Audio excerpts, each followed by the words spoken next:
Just before we start, we all know that there's a problem in academia with people not getting paid for the work they're doing, particularly younger scholars.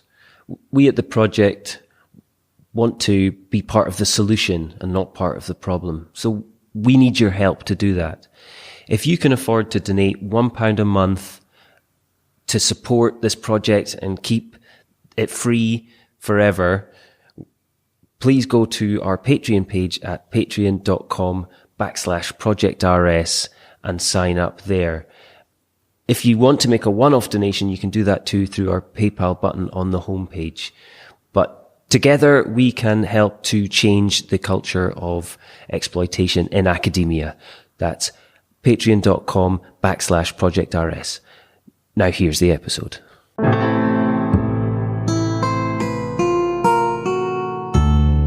Welcome back, my friends. It's me, David Robertson.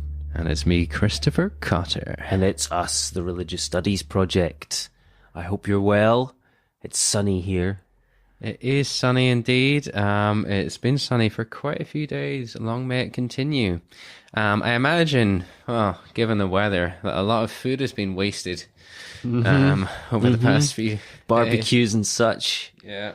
Excellent link there, Chris.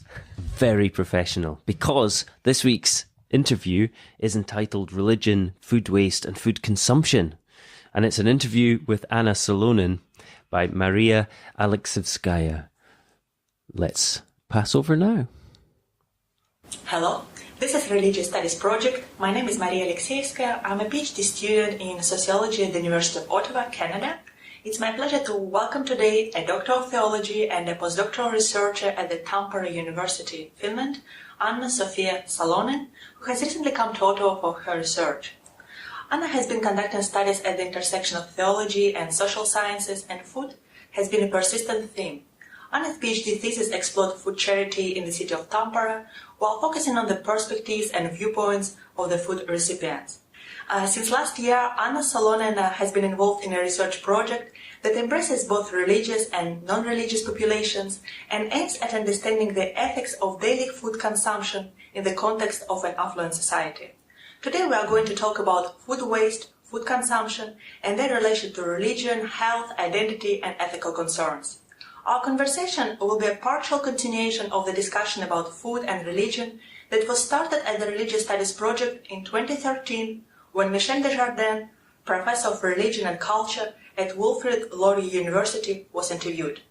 To start the discussion, could you please first recount how and why you have become interested in the intersection of food and religion? Yes, thank you.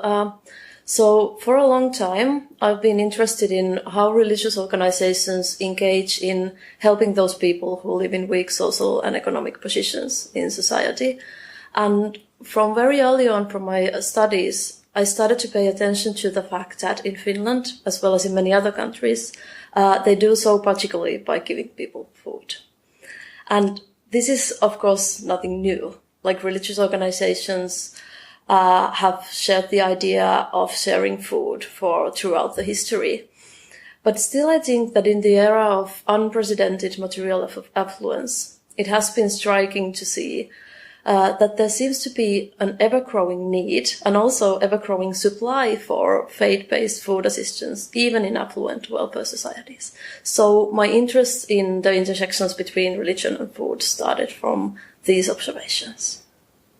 And how does a research about food consumption in the context of religious practices or just everyday experience help us better understand the human beings? Oh, that's a good question. I consider eating as an interesting locus for research since it surpasses the dichotomy between individualism on one hand and the sociability and collective action on the other. As the German sociologist George Simmel has noted, eating is an exceptional sphere of life in that in it one has to forego absolutely that which the other person eats. Actually, according to Simmel, it is only the Eucharist that enables us to eat the same mysterious, unbroken whole. So outside these kind of extreme situations, such as Eucharist, I can never eat exactly what you are eating. But at the same time, with this kind of a banal individualism, eating is universal in that everybody must eat. And it is this quite trivial fact that enables food to have such a tremendous social and societal significance. And in addition, I think that studying religion and food, it not only helps us better understand the human beings, but it also contributes in understanding our relationship with non-human animals and with the non-human world, particularly to the questions of what we eat or not, or who we eat or not. Thank you. And returning back to this old podcast, in 2013, when a Canadian professor, Michel Desjardins, was interviewed, he told that unfortunately not much research has been done on the topic of food and religion, but he predicted that this field is likely to attract more scholars and produce more literature in the future. How do you describe and assess the current status of the subfield of religion and food?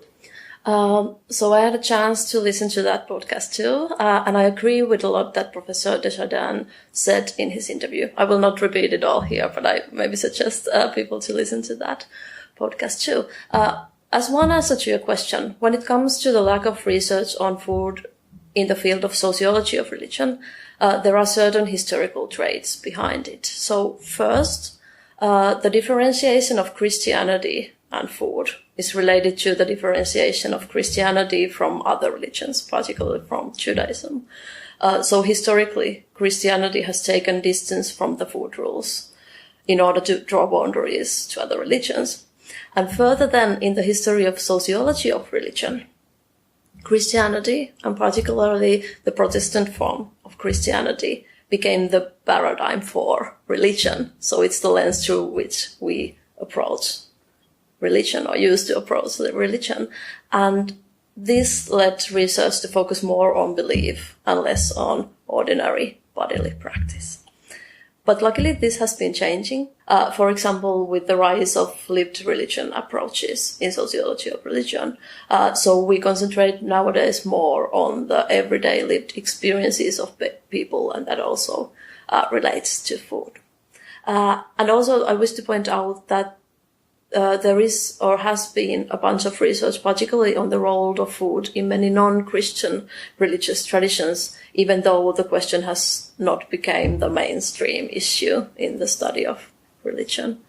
And as another point, myself, I wouldn't consider study of religion and food so much as a subfield, but rather as a bridging and bonding within and between research fields. So one of the challenges of the research on food consumption is that it is spread over towards multiple fields. But I think it's also a chance for research, because food provides a tool for us to engage in ongoing boundary work between different academic fields. And one of its benefits is that it can, a study of food can make visible the relevance of knowledge gained from studying religion also in other than religious studies fields. For example, myself, I'm a theologian and sociologist of religion, but I work a lot with people studying religion, culture, nutrition, sociology, social and public policy, for example. I've been learning from those approaches, but also I think I've been able to give some new perspective in those respective fields. So I see this topic as interdisciplinary rather than subdisciplinary venture. And for your PhD thesis, you studied food charity organizations in Finland. Could you say a few words about your findings and explain the ambivalence of the position of food recipients that you emphasized throughout your thesis? Yes, so in my PhD research, I studied food charity at the interface between religious organizations and people seeking for material assistance. What I wanted to know first was how religion is manifest in food charity venues, which are often run by religious organizations, and how the food aid recipients respond to the religious elements that they face in these venues. But second, I also analyzed the social position of the food aid recipients in the context of affluent consumer society. And what I found out was that the recipients of charitable food aid live in an ambivalent position where they are both excluded from and dependent on the prevailing practices of consumer culture. So in a system where the food aid relies on surplus food coming from the food markets, so it's that food that we, the more affluent consumers, choose not to eat. So in this kind of a situation, the food recipients are excluded from having consumer choice, but they are dependent on the wasteful food system, which is producing the preconditions of the aid that they receive. So in our society, food is simultaneously so cheap that it can be thrown away, but it's so expensive that some of us, or many of us, cannot afford it. So that's the paradox. And so food charity is a social practice that produces ambivalent social positions for its users, and religious organizations are actively involved in this work. So what I think is super interesting is that religious organizations become actors not only in welfare provision, but also in the disposal end of the food system. And this is something that has been not studied in detail. And now you're involved in a multi-year research on ethical eating and food consumption in affluent societies such as Finland or Canada. And could you describe its main goals of your new research in a nutshell? Yes, so in a nutshell, the study starts from the fact that contemporary food system routinely produces more food than we are able to consume. While social stratification is probably nowhere more apparent than in food waste, what we eat and how we eat, yet still in many affluent societies, even the poorest consume too much natural resources. So in the midst of this kind of an ambiguity, we are constantly invited to exhibit our identity, our values, and our personality through food choices. So my study explores the content and construction of ethical lives of ordinary people living in such context. I'm asking what people consider to be moderate with regards to food consumption and analyze how they construct these views. So I'm engaging in discussions of moderation, which is the cardinal virtue of antiquity and Christian theology, but I'm contextualizing it to this current affluent society. This is a 3-year project funded by Academy of Finland, and it's based on Tampere University. Is it somehow connected to Canada or not? Yes, so I'm as a part of this research, I'm visiting here in the classics and religious studies, and I'm also collecting some of my data here in Canada. Yes. And so now we are going to talk about the data and your collection of it. As I know, you have shifted your focus in this current research from religious groups to non-religious populations. What is the methodology of your research? Do you interview people? And if yes, how do you choose whom to interview? Okay, thank you. This is interesting and very puzzling question. Currently, I'm conducting qualitative interviews to learn about people's practices, stories, opinions related to food and eating. Previous studies on ethical food consumption primarily focus on those people who commit to certain ethical food choices, like buying organic or local food or so forth. But less attention has been paid to ordinary people, or quote-unquote non-ethical consumers, as they are sometimes referred to in research. So there is need to study also people who do not necessarily or primarily base their food choices on particular ethical ideals. And what I try to do in this study is to include those nuns of ethical consumption in my research. So right now I'm gathering interviews with people who live in one selected neighborhood here in Ottawa. Previous research has noted that place plays a role in maintaining and reproducing class-stratified food practices. Yet, if we target on diverse neighborhoods, then we also get diverse voices. So I use this approach to target diverse voices and views of ordinary people. How do your respondents feel when you ask them about food consumption and more about food waste? Do you observe the feeling of guilt or shame? Yes, so already so far it has become apparent that food is an emotionally charged topic. Questions relating to food surplus and food waste evoke negative feelings, so people tend to feel bad about food waste in general and also about themselves having to waste food. And I think this is an important in affluent societies where the majority of food waste is actually produced on the household level. So it is us, the ordinary consumers, who produce most of food waste. And one of the reasons is simply that because we can afford to do so. And this causes negative emotional responses such as anxiety and guilt.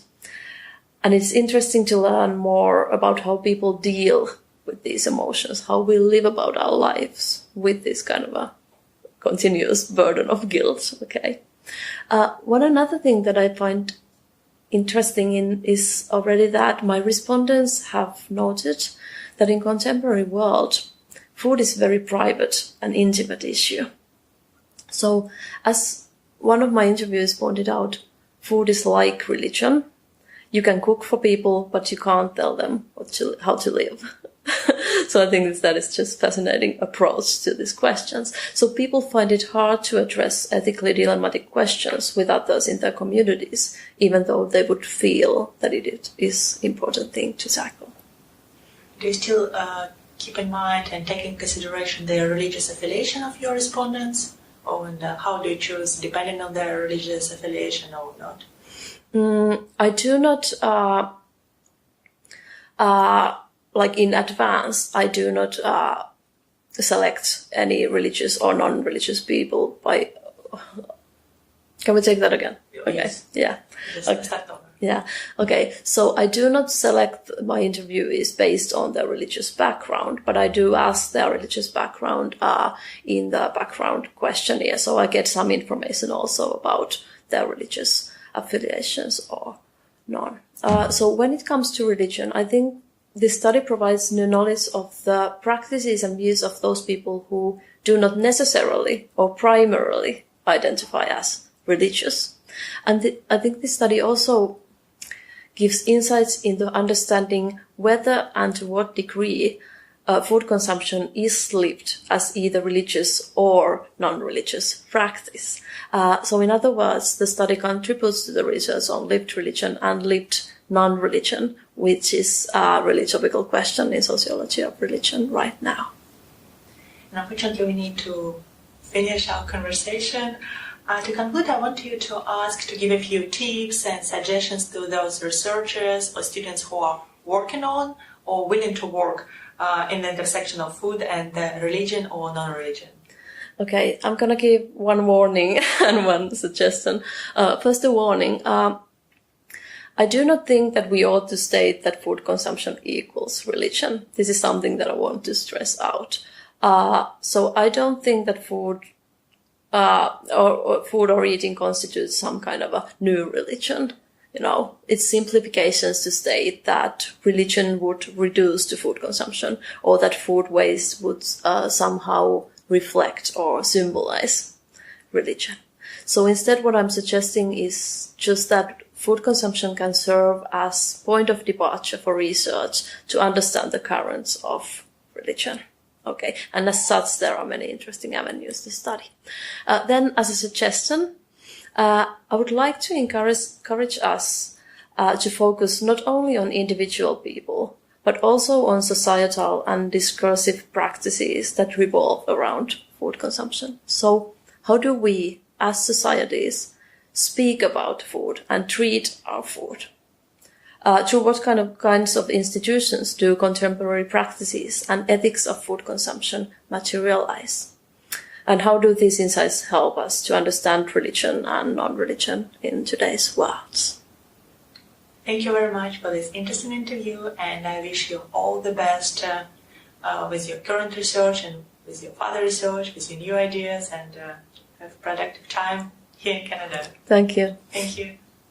Excellent to hear that interview, and excellent to hear such integration with the previous RSP podcast. So there was that one with Michel Desjardins back in 2013 that was sort of being explicitly built upon there in that podcast. It's like nice when your interviewee has also listened to your previous output and is building on it as well. So right, it's yeah. very meta. Although there's a slight twinge of regret that our early interviews are like scholarship has caught up and overtaken them now, that there's going to come a point where our early interviews are no longer the cutting edge, but they're kind of something that's been superseded. But not in the case of Michel Desjardins, of course. He could never be superseded. No, he couldn't. Neither professionally nor personally. We have tried. So just on our usual sort of announcement stuff, next week we've got sort of a first in many ways for the RSP. Ray Radford has been in this very room, actually. He's podcasted before, so you've heard his voice doing the introductions back in September, October. But he's our social media editor, and he's been speaking with a couple of colleagues about science fiction, video games, and religion, of course. The religion and X market is alive and well. So that's an interview with Ben Banasic and Tara Smith. So we look very much forward to that. Thank you, Ray. Absolutely. Yeah. You've had there's been another issue of the RSP journal. There has. And so it's just out online. If your institution subscribes, it'll be a few weeks before the physical copies come in. But this issue is themed around how religion is constructed in law, and I'm very proud of this issue. It includes articles by our good friends Ethan Quillen, who's taken part in a number of our roundtables in the past on atheism and religion constructed in the American court system, and also a paper by Suzanne Owen on the Pagan Federation's charity applications, which of course in British law means legal recognition as a religion, as well as articles by Hugh McFall and Jessica Giles, who are actually legal scholars writing about religion. So it's very interdisciplinary. And there's also an article there by Helga Arsheim, who is a colleague of Timu Taira, I believe, writing about how international human rights law manages religion. So this is a really, I think, a very high level interdisciplinary discussion about issues of the construction of religion in law, and I hope it gets a readership because it deserves it. So that's implicit religion, and if your institution doesn't have access, remember that RSP subscribers can get a discount on their subscription. Absolutely. So you access that through journals.equinoxpub.com.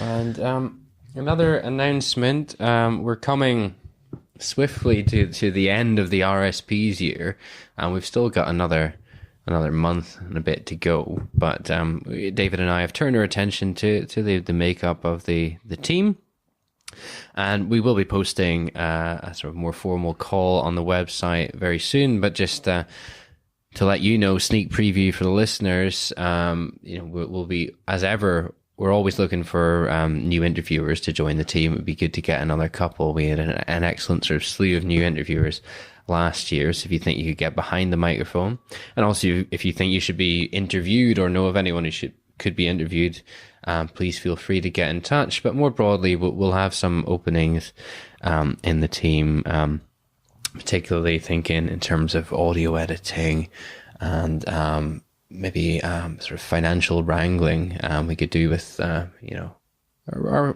resources are in rude health, but and thanks in no small part to all those Patreon subscribers, but we could do with someone trying to boost our sponsorship and advertising income. Yeah, we're still hoping to be in a position to pay all of our editors a little something for what they do, but we just need a little bit more advertising and things to get that.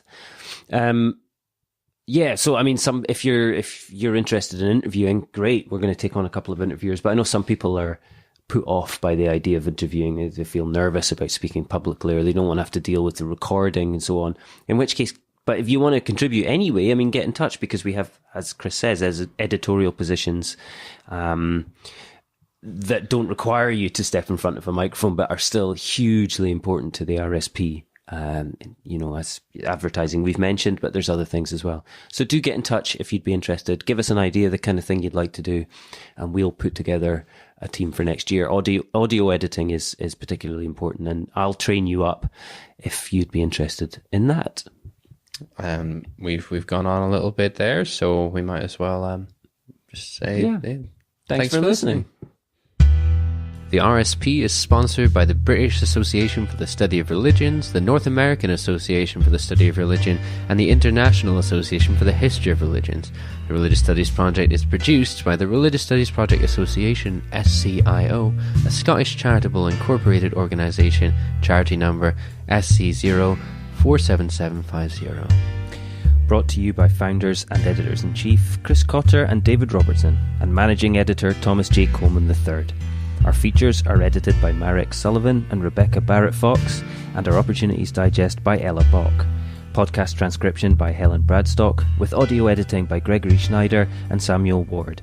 Social media managed by Ray Radford, sales and marketing by Sammy Bishop, and video editing by Jonathan Tuckett. Don't forget you can support the project by using our amazon.com, .co.uk and .ca links, or donating at patreon.com/projectrs, and you can find us on Facebook, Twitter, Google+, YouTube, iTunes and other portals.